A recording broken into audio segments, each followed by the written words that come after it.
Hello there. I just had to do a hasty retreat. I thought that this little rise in the landscape was going to give me like a cool view of the sunset, but couldn't really see anything better than where my tent is at. And it's also very breezy up there. And we don't need to be keeping it breezy. It's breezy enough without well, actually, it was pretty hot today. Boy, howdy, though. This Lagunitas Maximus Colossal IPA, Robusticus Flavoricus. Ooh, that's hitting the spot. Wow. I'm telling you, you got to find your carrot in life. You got to know why you're moving in a direction, even if it's only metaphorical. And boy, oof, I will tell you, having a beer at the end of the day like today is all the resurrection I need. Oh, wow, that's good. Just exactly what I want, You know what I'm saying?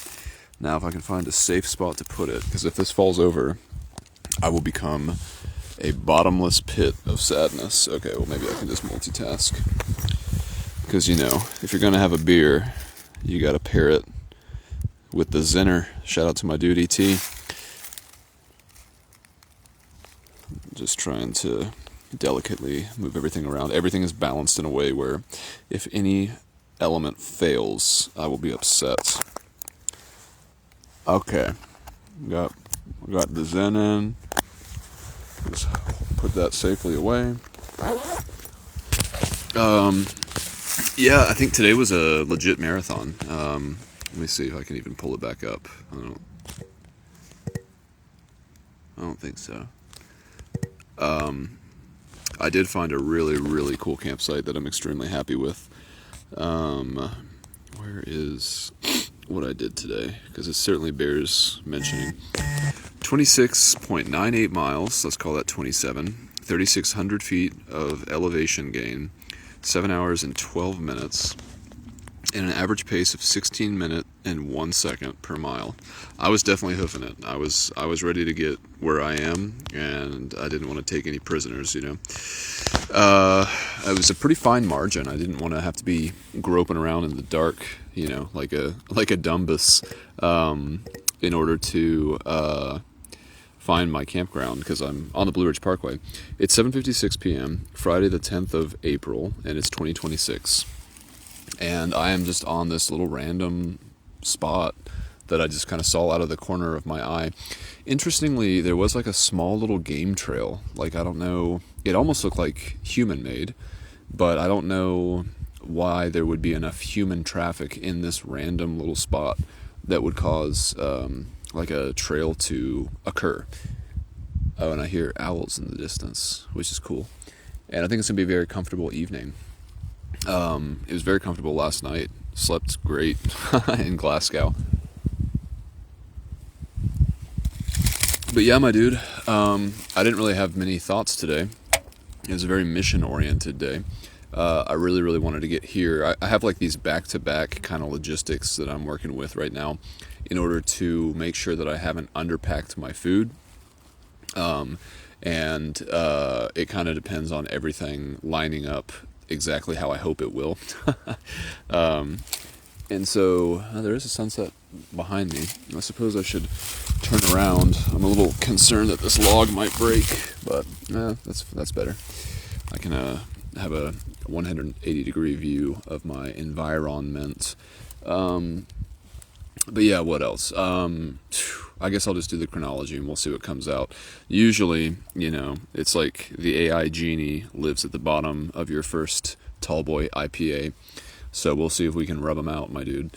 But yeah, I woke up this morning. It was interesting. I woke up at 6:22 at a certain point, which I didn't really mean to, but it just kind of happened that way.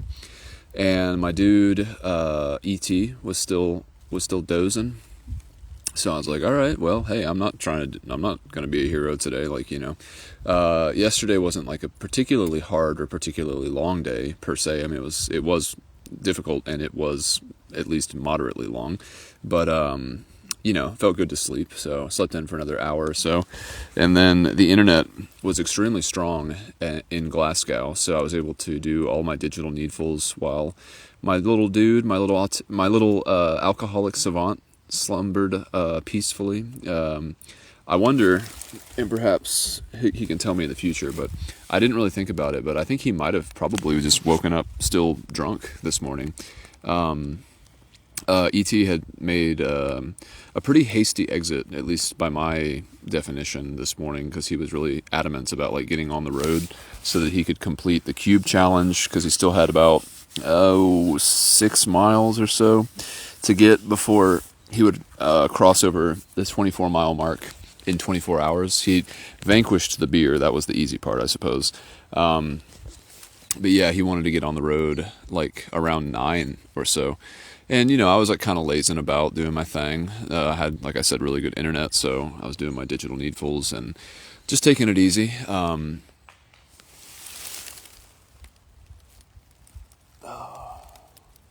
Forest sounds. Gotta love it. So, yeah, man. E.T. left, I don't even remember. It was like 9 o'clock or so. Pretty ready to go he was, as Yoda would say. And I was just like, well, my dude, like I'm not anywhere. I've got at least an hour still within the time that I'll be ready to go. So I'll catch up with you and we'll figure something out. He was definitely aiming for Buena Vista. I assume, if I were to put myself in his hiking shoes, I would have felt like garbage today. I don't even know if I would have been able to walk the 9 miles to Buena Vista. So I doffed my hat again to his incredible constitution, and he set off. We had talked about possibly, he was planning on staying at Buena Vista. I didn't necessarily feel like I wanted to, ever since being in Daleville for an extra unplanned 0 while I was sick. I don't really feel like I want to be in town for no particular reason. I would imagine, yet again, that E.T. might be feeling a certain type of draw to town just so that he could rest and recuperate a little bit. But hey, he's a young man. He can do what he wants to do. He can hike his own hike. He can drink his own drink. My dude he's a solid dude. Shouts out to him. And so, yeah, I had a nice leisurely morning. Had a full normal breakfast, coffee, breakfast essentials. And then I was pretty much ready to go, so I headed over to the gas station and did all of my, pre-walk needfuls, made sure my Zen was full, and hit the road. It was a pretty uneventful 9-mile march from Glasgow to Buena Vista. The only thing that I remember of note was that I felt like I was having a little bit of residual heartburn at a certain point. Probably the product of eating spicy tuna and Japanese-inspired mayo. I don't think that my digestive system is quite back to 100%. I still think that, at least in my own experience, it feels like my body has upregulated the acidity of my stomach, and so when it mixes with certain things at a already high acid level, there's like a reaction, and I anticipate that this will drop off as an experience when I eat as the days continue to go on. I mean, it's only been, I guess it's been 3 days since I got back on the road. So I'm confident that everything is fine. I mean, I did 27 miles today, and it was not, I didn't feel depleted. I didn't feel wrung out or anything, and I haven't felt that way, I was talking to my sibling earlier today, and I was like, one good thing about us, even though it can also be sort of a double-edged sword, is that we've always been very, very aware of our hydration. And, both in terms of making sure you drink plenty of water, but then also making sure that you're balancing that with electrolytes, because obviously if you drink too much water, you can become hyponatremic, which would mean low blood sodium levels, and hyponatremia is just as bad as hypernatremia. Again, it's all about the dose. And since the solution to pollution is dilution, if you drink a bunch of water, then that means all of your action potentials are going to be thrown out of whack, and all of the sodium ion channels and all the stuff that, like, salt is used for in the body for homeostasis will be interrupted. And so anyway, the thing that I remember most beyond heartburn was that these like really annoying bugs have started to appear, which, harbinger of times to come, I'm sure. These things, they'll fly in front of your face and kind of dive bomb into your eyes. I don't know what they are, biting midges, something like that. They don't all bite, but I did get bit by a few of them yesterday and a couple today. When E.T. and I were doing the road walk, there was a period, we had a couple of like roadside stops. My man had to empty the chamber so that he could reload, if you know what I'm saying.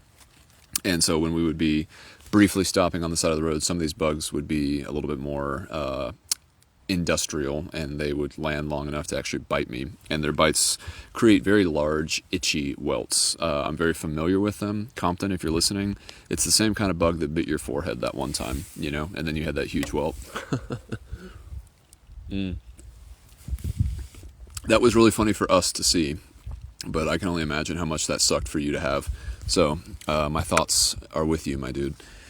And then what else? Got into Buena Vista, and I had every intention of trying to meet up with ET and hang out for a little bit so we could discuss possible logistics. I'd pretty much made up my mind at that point that I was going to continue on because I wasn't feeling like I wanted to stop for no reason on my end, and but I wanted to see my dude, But I went to a cafe, he went to a Mexican restaurant, and then I think ended up taking a nap at some point.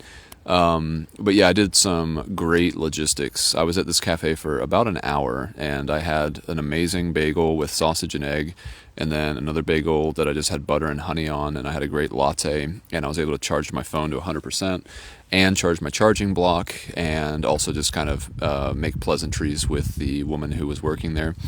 And yeah, it was just I have to say, honestly, it was ruddy fantastic. It was just a good time.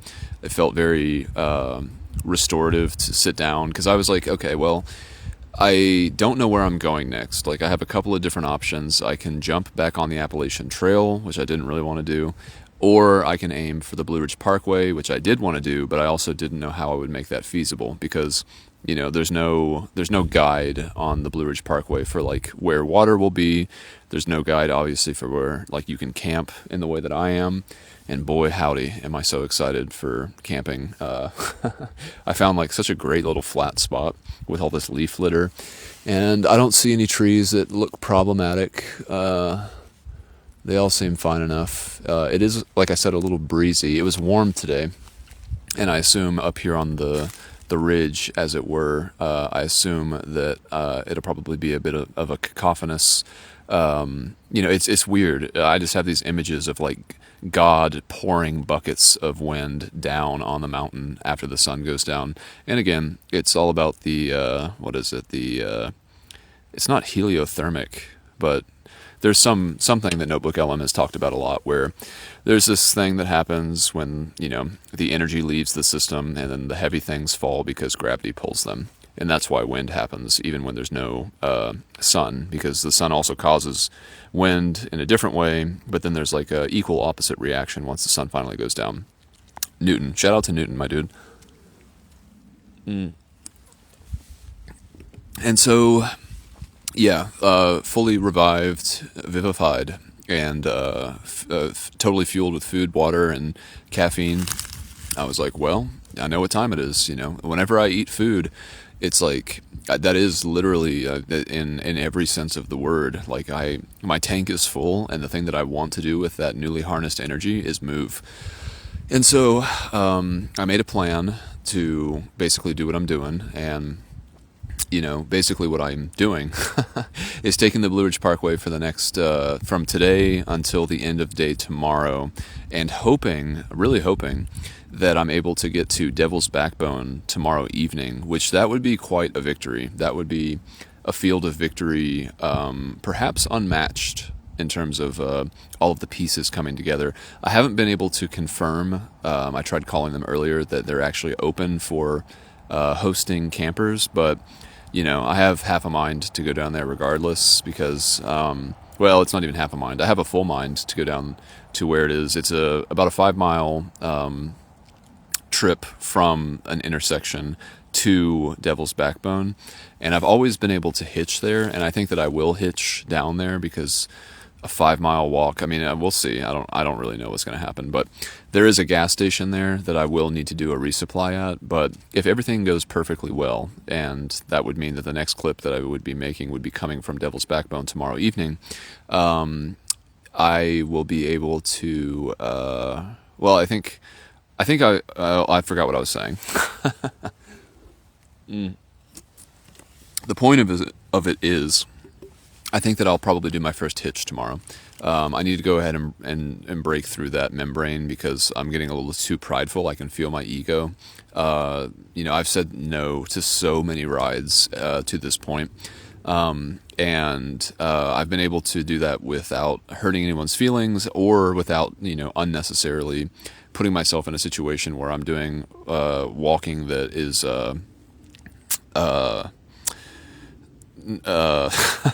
ineffectual. I don't know, inefficient. Doesn't really matter. I do want to have an unbroken footpath all the way to Maine. But as long as I'm returned to the same place where I started from, then I'm content with that. I'm currently 34 miles away from Rockfish Gap, which is where the Shenandoahs start, and also where you can go down to Waynesboro.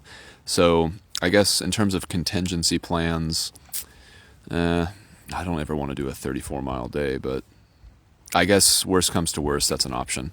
That's not a good option, but it's certainly, again, a contingency plan. Like I have to have some type of redundancy just in case my plans, especially being so early in the season, if they're not going to work, I need to figure out what I can do to fix them.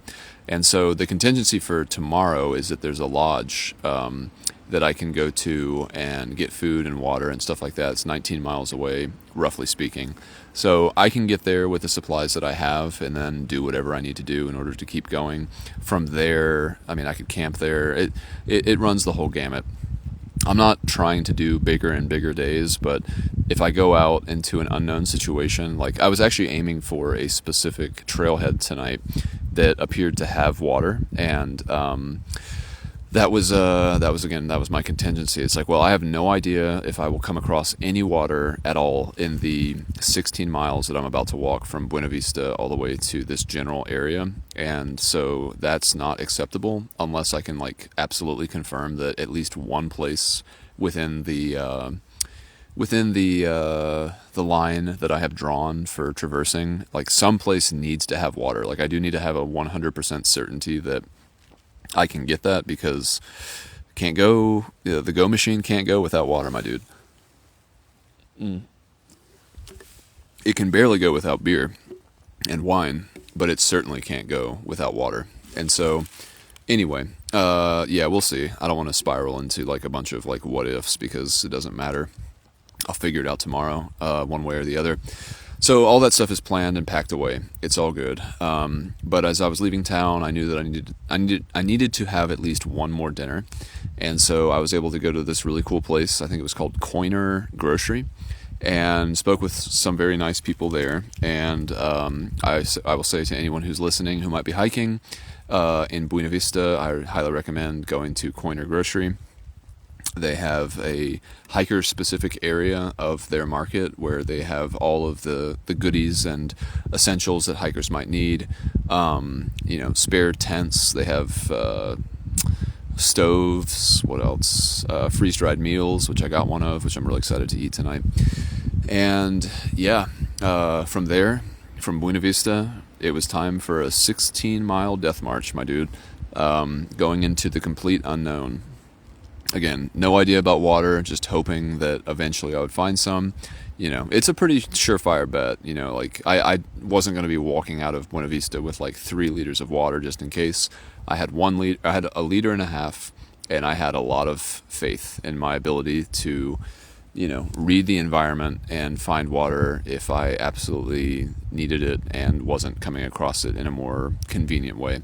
But it turned out that there was plenty of water. I took this road, I think it's just called like Route 60 or something like that. Took that all the way up to the Blue Ridge Parkway, which was 6 miles, and then I had to do 10 miles to get basically to where I am now. And I was basically doing, it was like a 3.8 mile an hour pace, and pretty much just heads down, listening to music so I could get into the zone. And then once that kind of faded out of efficacy, I switched to Harry Potter, and Harry Potter got me all the rest of the 3 hours here.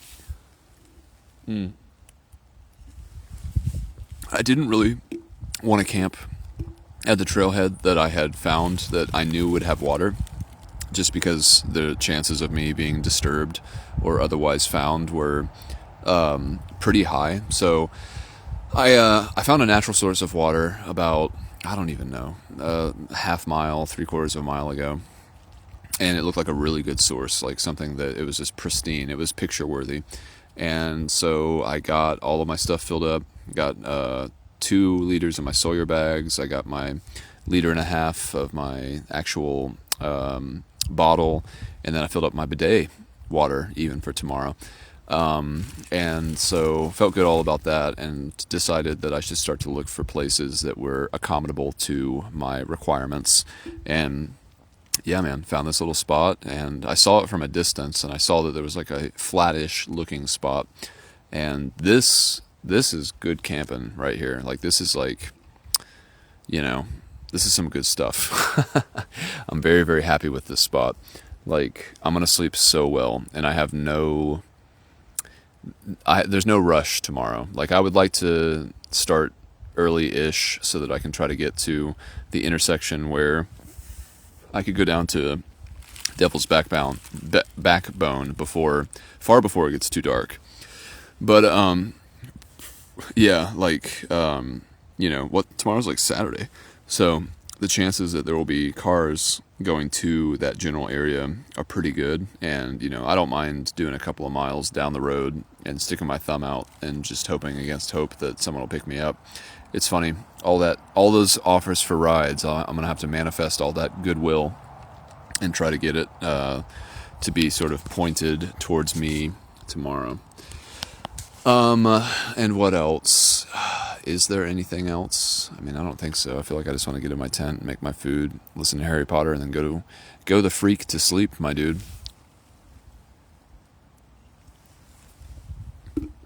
So, yeah. Did I think about anything today? I really, really didn't. I mean, I was just like, I need to go, and I need to keep going. I took one 15-minute break in 16 miles. There was a point where my backpack was just like really digging into my shoulders, and I was like, man, I got to a certain mile marker, which I think was maybe mile, like, on the Blue Ridge Parkway, there are mile markers going north and south. So every mile you go, there will be a stone pillar indicating how many miles you are from either the northern terminus or the southern terminus. And they count downwards towards Rockfish Gap here in Virginia. So as you go north, the numbers get smaller, and the Blue Ridge Parkway is 469 miles. And so I started today, I think it was at mile marker 45, and I got all the way down to mile marker 34. I can't remember. I can't do math very well, and I'm proud of it. And so, yeah, why am I even talking about that? I don't remember.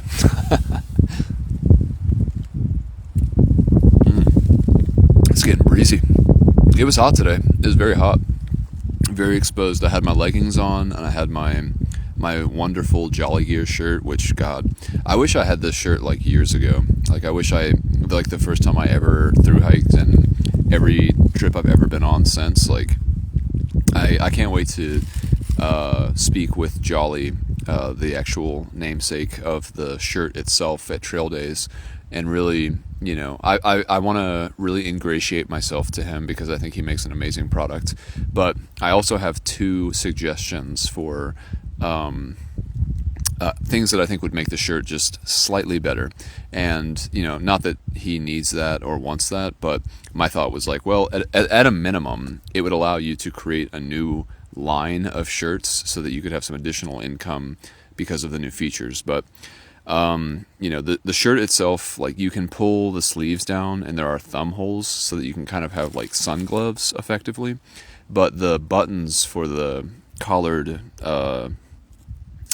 arm band, I don't even know what to call it, like they sit within like the standard place where you would have buttons on a normal button-up shirt, and I think that they need to be rotated 180 degrees so that like you're not, like when you're using trekking poles with the shirt as it currently exists, you basically are pushing the buttons of the shirt into the handles of your trekking pole, and that's not the most comfortable thing. Also, when I wore this shirt biking, the buttons would push into my hands as I was holding the handlebars, which was not comfortable.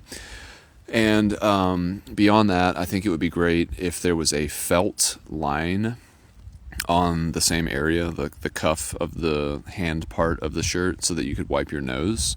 Because that's something that a lot of cycling gloves have incorporated, like a softer terry cloth kind of material into the actual like thumb of the gloves, so that you can wipe your nose and it doesn't like, make your nose raw from wiping.